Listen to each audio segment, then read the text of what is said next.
The appearance of our Blessed Virgin Mary in Fatima in Portugal to three young children during 1917 is, of course, one of the most famous stories in all of Christianity of apparitions of Mary. The three children, young, you see their pictures there on the right, Lucia de Santos and her two cousins, Francisco and Jacinta Marto, were the three lucky recipients of the vision of Mary. And the story is charming, but it's also a little bit scary. The apparitions occurred in 1917, beginning on May 13th, and there were 6 important apparitions, each one on the 13th of the month of the succeeding months. The first apparition kind of scared the children until they realized who it was. The second apparition really scared the children. And after that, the crowds gathered. People doubted that the children were telling the truth. They were even arrested so that they couldn't attend the August 13th apparition. So that's why that occurred 6 days later when the children had been released. And then the big one on October 13th, the sixth apparition, where the famous miracle of the sun appeared. Now, the idea of the miracle of the sun, thousands of people saw this apparition, and many people would swear the sun was coming down on Earth. Let's see what the movie about it, how they depicted the miracle of the sun. This was after the children had seen 5 previous apparitions, and they promised, because the Virgin promised them 60 days earlier, that there would be she would reveal the truth that she was really there. Here's the movie, or a piece of it.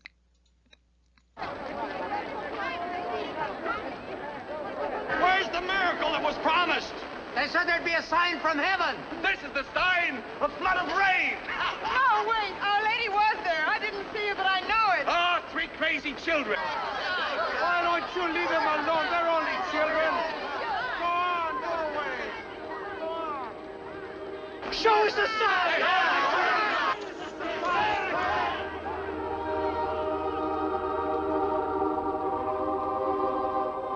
Holy Mother, you promised to give us a miracle so the people will believe us.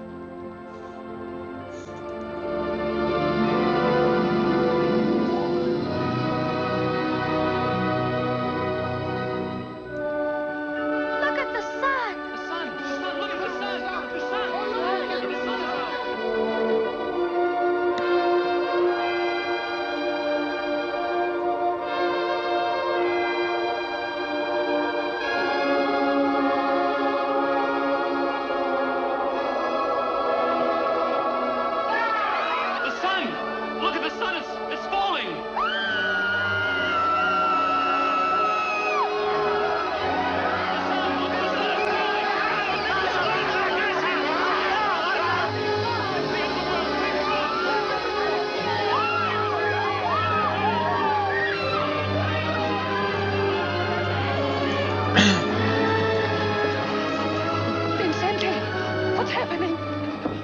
Of the world.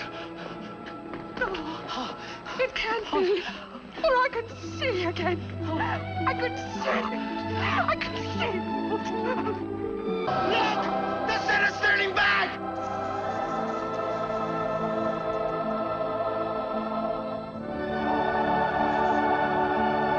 The sign, the sign.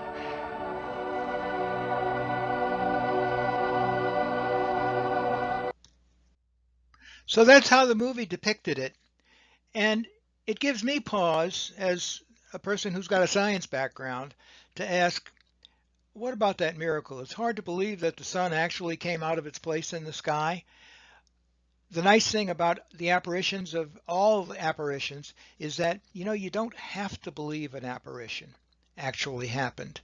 But what you do accept is that the Vatican has said this is an object worth veneration, and you may or may not believe that a miracle had occurred, and you may or may not have a different opinion as to what actually happened. So I'd like to take this time to just pause a moment and say exactly what is a miracle.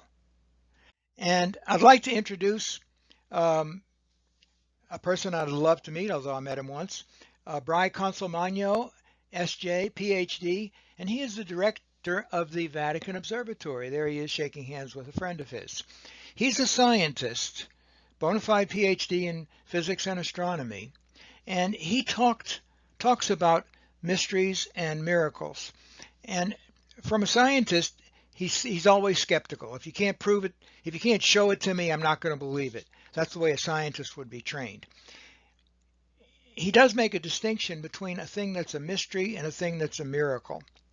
A mystery may be just something that you don't understand, as in perhaps things that conjurers can show you, magic tricks.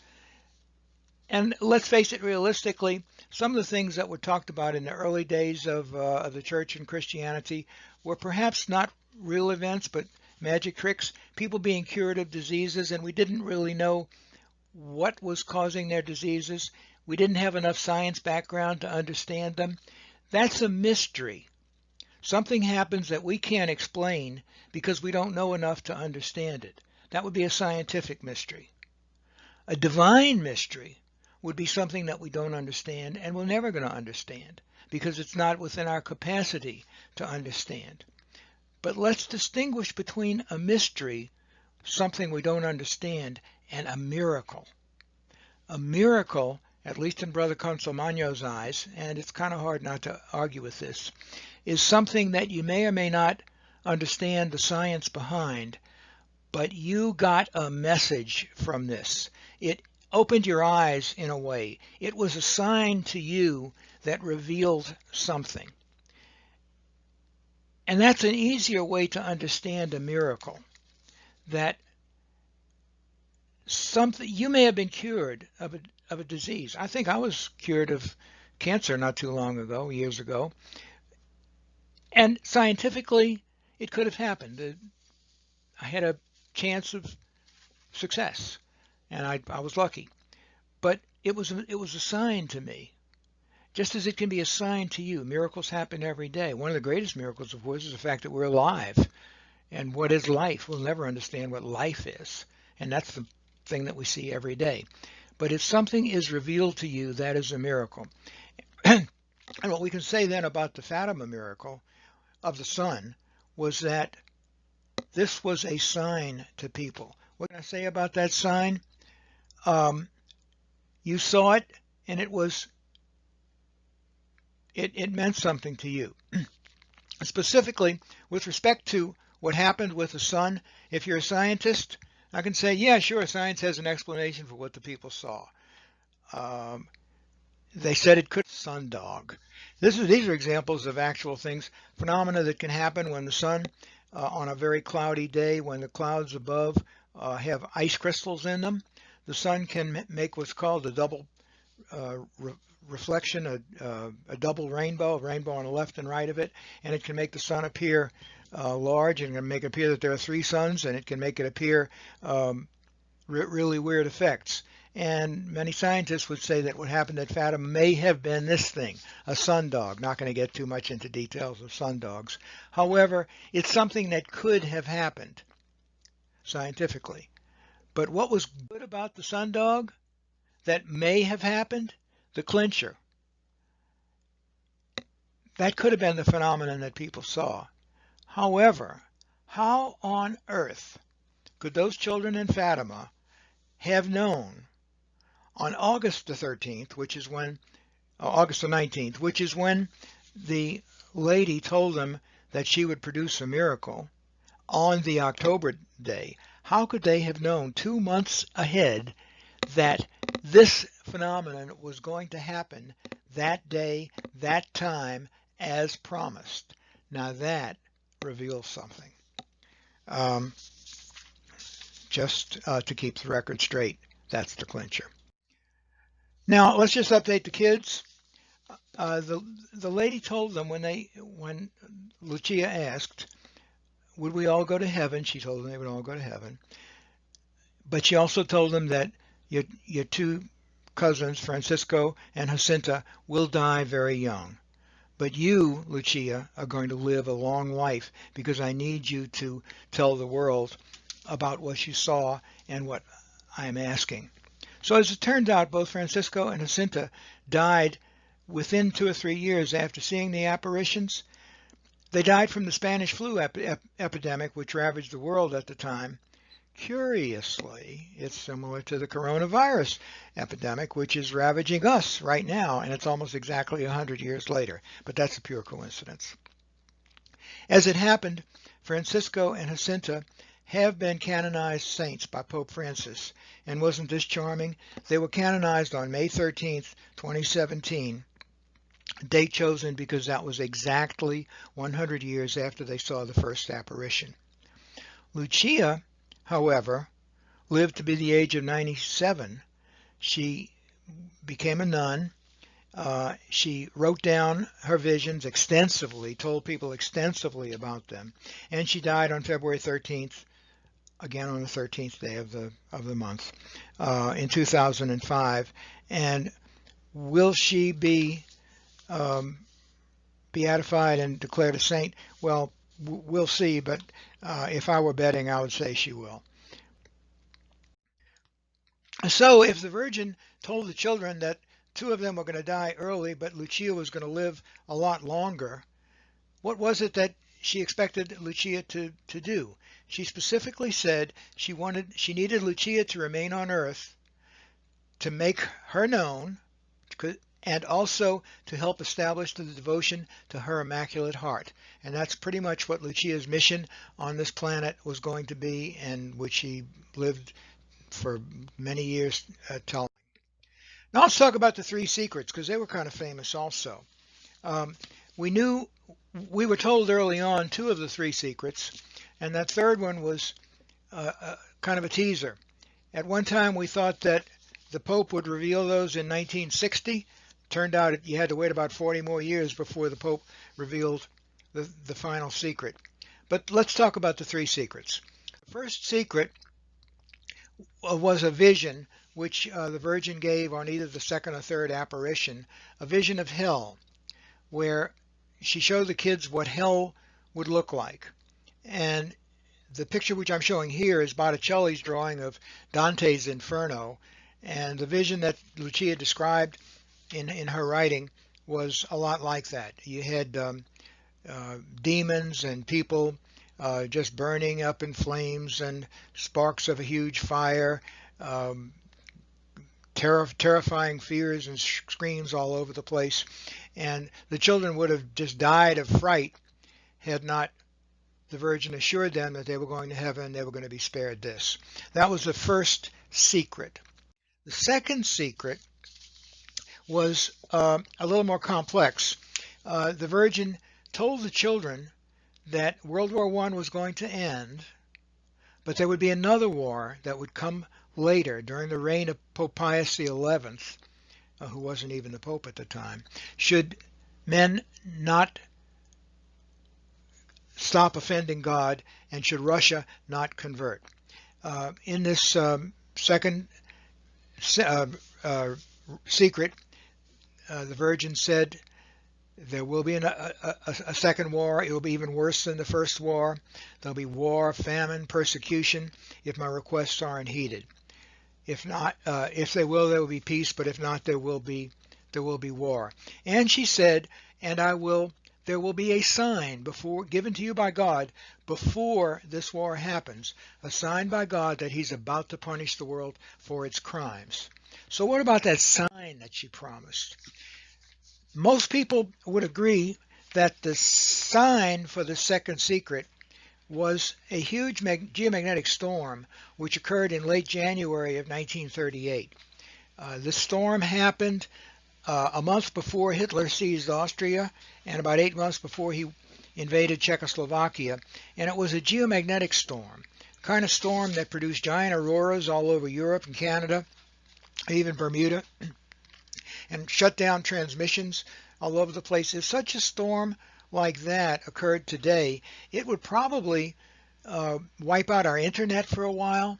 It would definitely make television and radio transmissions difficult or impossible while the storm was persisting, because it interferes with radio and TV signals. This particular storm in 1938 was the worst storm recorded since 1709, and there hasn't been another one as strong recorded since. So I wanted to show you what geomagnetic storms can look like. Here is some pictures, some video of auroras that got out of hand. If the bursts of stuff from the sun become particularly strong to get through the Earth's geomagnetic field and penetrate much more deeply than they usually do, you can get these gigantic auroras that can be seen as far south as the United States. We've even seen them in Virginia occasionally, not very often.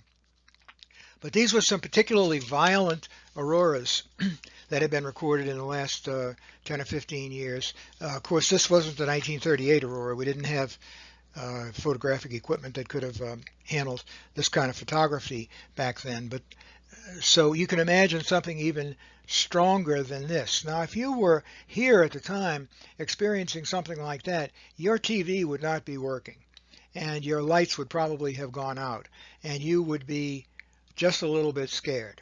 So this was the kind of thing that we call the Fatima storm that occurred about a month before Hitler got serious about starting his World War. So now the third, and that was the second secret. Now the third secret is a prophecy of things which have not yet occurred, I hope, that was written down by Lucia in the 40s and given to the Pope, and the Pope held it, didn't disclose it to the world until much later than even anybody thought that he would. And in this vision, it's of terrible things happening. It's that it sounds a lot like the Apocalypse, or the Book of Revelations of St. John. There's an angel with flaming swords. There's destruction. There's angels crying out penance, penance, penance to the earth. There's the Pope climbing up to a hill, and where there's a cross at the top of the hill, being shot down by a group of soldiers, bishops and priests fighting each other, and terrible things happening, people dying all over the place. And it's a vision again of what's going to happen if people don't straighten up and fly right, as they say, recognize the Immaculate Heart of Mary, and do their proper prayers. Terrible things that will happen. And that's pretty much what's contained in the third secret of Fatima. The text is available on the internet. I've got it there. But it's a terrible thing. Now, I'm going to proceed from Fatima to this picture. Why am I now showing a picture not of Our Lady of Fatima, but Our Lady of Akita, Japan? Another apparition which occurred during the 70s. The Japanese apparition of Our Lady was a statue of Our Lady, a weeping statue. The statue was known to weep many, many times, and a vision. And the vision that was given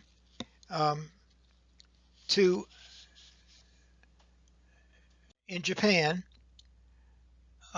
was reviewed by